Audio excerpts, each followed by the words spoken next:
Taib, sanastamir anam rosalis, yakni indah Khalifah Utsman bin Affan. Khalifah Utsman bin Affan yang memiliki nama lengkap Utsman ibni Affan ibni Abdul Ash ibni Umayyah yang berasal dari Quraisy. Utsman ini masuk ajaran Islam, masuk agama Islam atas ajakannya Khalifah yang pertama, yakni Abu Bakar As-Siddiq, sehingga beliau juga dekat atau menjadi sahabat dekatnya Rasulullah. Begitu juga, Khalifah Utsman ini menikah dengan kedua putri Rasulullah dalam waktu yang berbeda, yakni Ruqayyah dan Ummu Kulthum. Sehingga Khalifah Utsman ini diberi julukan Zul Ar-Nurain, yang artinya memiliki dua cahaya.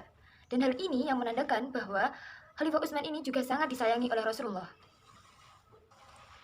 Khalifah Utsman bin Affan ini menjadi khalifah tatkala setelah wafatnya khalifah yang kedua, yakni Umar bin Khattab, yang wafat dikarenakan ditikamnya oleh Abu Lu'lu'ah.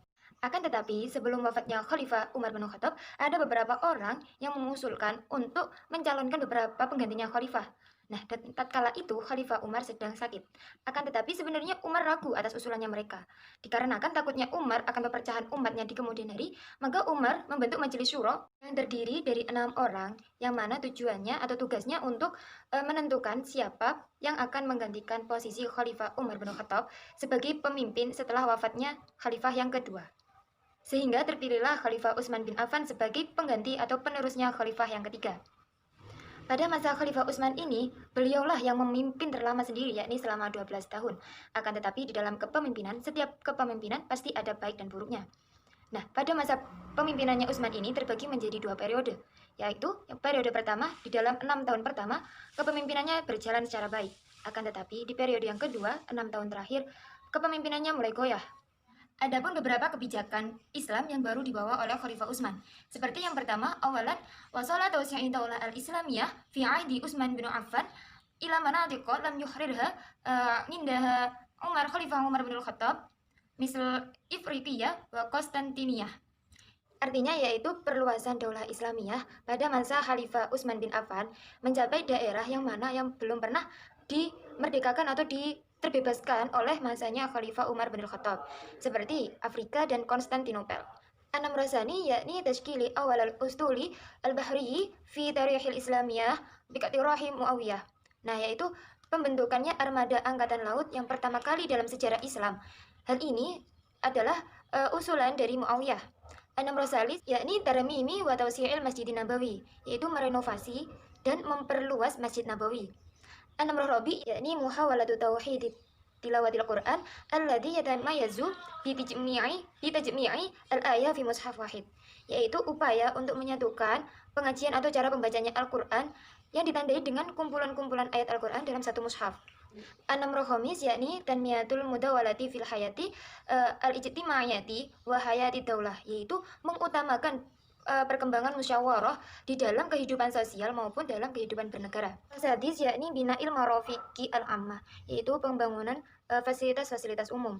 Anam Rasabi yakni tandimul idarah al-hukumiyah bitausufi wadifi wadih, yaitu mengatur administrasi pemerintahan itu dengan uraian yang tegas dan jelas.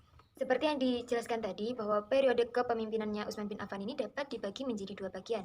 Yang pertama yaitu 6 tahun pertama yang kepemimpinannya baik, dan yang 6 tahun terakhir kepemimpinannya buruk. Nah, adapun kepemimpinannya buruk ini dikarenakan adanya salah satu faktor, yakni kebijaksanaannya dalam mengangkat keluarga. Nah, pada masa Khalifah Utsman ini, beliau mengangkat kerabatnya atau keluarganya itu menjadi pejabat-pejabat yang tinggi. Sehingga banyak umat muslim yang merasa kecewa dengan kepemimpinannya Utsman bin Affan ini.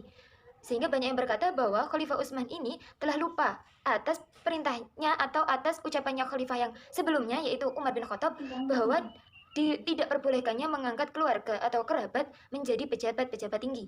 Juga ada beberapa penjabat yang di PHK atau dipecat secara tanpa alasan yang jelas.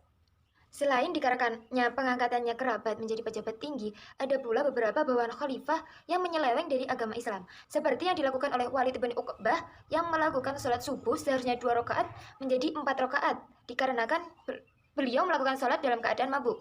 Nah, dikarenakan hal permasalahan tersebut, Utsman semakin kebingungan dan tidak bisa mengatasi ambisi keluarganya sendiri, sehingga pelanggaran banyak sekali yang terjadi dan tidak bisa dicegah lagi. Nah, dikarenakan hal tersebutlah umat muslim semakin tidak puas dengan apa yang telah dilakukan Utsman atau kepemimpinannya Utsman bin Affan. Nah, pada periode pertama ini sangat berbanding balik dengan periode yang kedua. Dikarenakan pada periode yang pertama ini, 6 tahun pertama ini, kepemimpinannya di masa Khalifah Utsman bin Affan ini terdapat pada masa keemas-emasannya atau kejaya-jayaannya. Akan tetapi, tanpa disadari, dengan hal itu membuat umat rapuh dan lebih cinta dunia. Dan apalagi sifat Khalifah Utsman ini yang penuh kasih sayang dan lemah lembut, sehingga dapat membuat para orang-orang yang jahat mudah mencari celah dan kelemahan dalam kepemimpinannya. Seperti yang telah dilakukan oleh seseorang Yahudi, beliau melakukan pemfitnahan terhadap kepemimpinannya Utsman bin Affan. Namun fitnah itu menyebar semakin luas dan tidak dapat lagi dibendung, sehingga ada beberapa orang yang memberontak besar-besaran. Nah, untuk menurunkan pemberontakan tersebut bertujuan untuk menurunkan Utsman dari jabatannya. Pada mulanya dalam pemberontakan tersebut, Ali bin Abi Thalib sudah meminta izin kepada Utsman untuk membantu melawan pemberontakan tersebut. Akan tetapi Khalifah Utsman bin Affan menolak. Sebenarnya Ali juga paham bahwa pasukannya lebih sedikit daripada pasukan pemberontak. Sehingga pada suatu hari, pada tanggal 12 Dzulhijjah tahun 35 Hijriah, Khalifah Utsman bin Affan dibunuh secara keji oleh para pemberontak. Dalam keadaan Khalifah Utsman ini sedang membawa mushaf atau membaca mushaf Al-Quran. Summa al-Khalifah Nomor Robi, yakni Khalifah Ali bin Abi Thalib, yang memiliki nama lengkap Ali bin Abi Thalib ibnu Abdul Muttalib ibnu Hashim. Ali bin Abi Thalib merupakan putranya pamannya Rasulullah. Yang dari sejak kecil, Ali bin Abi Thalib ini sudah dididik di dalam rumah tangganya Rasulullah. Sehingga setiap peperangan, apapun yang diikuti oleh Rasulullah, Ali pun ikut serta dalam peperangan. Kecuali perang Tabuk, yang dimana di saat itu Ali harus menjaga kota Madinah. Nah, dikarenakan waktu setelah wafatnya kakeknya Nabi diasuh oleh pamannya yaitu Abu Thalib, maka tatkala mengasuh Ali, Nabi Muhammad menganggap sebagai membalas jasanya pamannya yang telah mendidiknya, sehingga Nabi Muhammad mengasuh Ali dan mendidiknya. Nah, Khalifah Ali bin Abi Thalib ini adalah sahabat yang paling disegani atas keluasan ilmunya. Dan selain itu juga, Ali juga terkenal dengan panglima perang yang gagah dalam peperangan. Dan keberaniannya ini menggetarkan hati para musuh. Pengangkatan Khalifah Ali bin Abi Thalib ini setelah wafatnya Khalifah Utsman bin Affan. Nah, pada waktu setelah wafatnya Khalifah Utsman bin Affan itu, para sahabat yang terkemuka, mereka meminta kepada Ali untuk siap-siap dibaiat untuk menjadi khalifah yang akan meneruskan Khalifah Utsman bin Affan. Kan tetapi pada awalnya Khalifah Ali bin Abi Thalib ini menolak. Tetapi para sahabat tetap mendesaknya. Lalu Ali pun menerima jabatan itu dan dibaiat oleh kaum muslimin. Setelah dibaiatnya Ali, niatnya beliau yang pertama sekali diselesaikan adalah masalah pembunuhannya Khalifah Utsman bin Affan. Nah, waktu pembunuhannya Khalifah Utsman bin Affan tersebut, negara sedang goyah. Mereka merasa bahwa mereka tidak aman. Dikarenakannya pembunuhnya Khalifah Utsman bin Affan belum ditangkap. Dan banyak sekali orang-orang yang ingin membalas dendam atas kematiannya Khalifah Utsman bin Affan. Nah, dikarenakan hal itu, menurut Ali, bahwa hal itu yang penting untuk diselesaikan terlebih dahulu. Akan tetapi ada beberapa yang tidak setuju atas usulannya Ali bin Abi Thalib.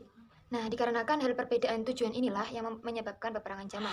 Adapun beberapa kebijakan yang dilakukan oleh Khalifah Ali bin Abi Thalib, yakni awalan iqalatu ra'isil mantiqah alladhi tamma ta'yinuhu fi 'ahdi khulafa'il Utsman bin Affan wastabdiluhu bi ra'isi hasaba ikhtiyarihi, yaitu pemberhentian beberapa bupati yang diangkat oleh Khalifah Utsman bin Affan dan digantikan dengan yang dipilih oleh Ali bin Abi Thalib. Anam rosani yakni isti'adatul ardi allati wazi'at ala aqaribil Utsman alladhi lam yasiru bi tariqati syar'iyyah imma an kulla syai'in qad a'ta minal Utsman biduni sabab, yaitu merebut atau meminta kembali tanah-tanah yang dibagikan kepada kerabatnya Utsman bin Affan yang tidak mengikuti jalur hukum. Nah, baik semuanya itu direbut atau diberikan kepada kerabatnya Utsman yang tanpa alasan. Dan pemerintahnya Ali bin Abi Thalib ini hanya selama 6 tahun. Nah, akan tetapi di dalam pemerintahnya Ali bin Abi Thalib ini tidak banyaknya kebijaksanaan yang telah terjadi untuk Islam. Dikarenakan pada masanya Ali bin Abi Thalib ini banyaknya perpecahan umat Islam atau perperangan antara kaum sendiri, seperti perang Jamal, perang Siffin, dan begitu juga perang Khawarij. Maksudnya Khawarij di sini yaitu golongannya Ali yang tidak mau atau tidak sama tujuan seperti Ali, sehingga mereka keluar dari jalurnya Ali. Sehingga terjadilah perang segitiga antara Khalifah Ali bin Abi Thalib dengan golongan Khawarij dan begitu juga dengan golongannya Muawiyah. Nah, di dalam peperangan tersebutlah Ali bin Abi Thalib wafat. Tetapi ada juga yang berkata bahwa Ali bin Abi Thalib ini wafat tatkala beliau sedang dalam perjalanan menuju Masjidil yang berada di Kufah. Nah, Ali ini terkena hantaman pedang yang beracun dari golongannya Khawarij.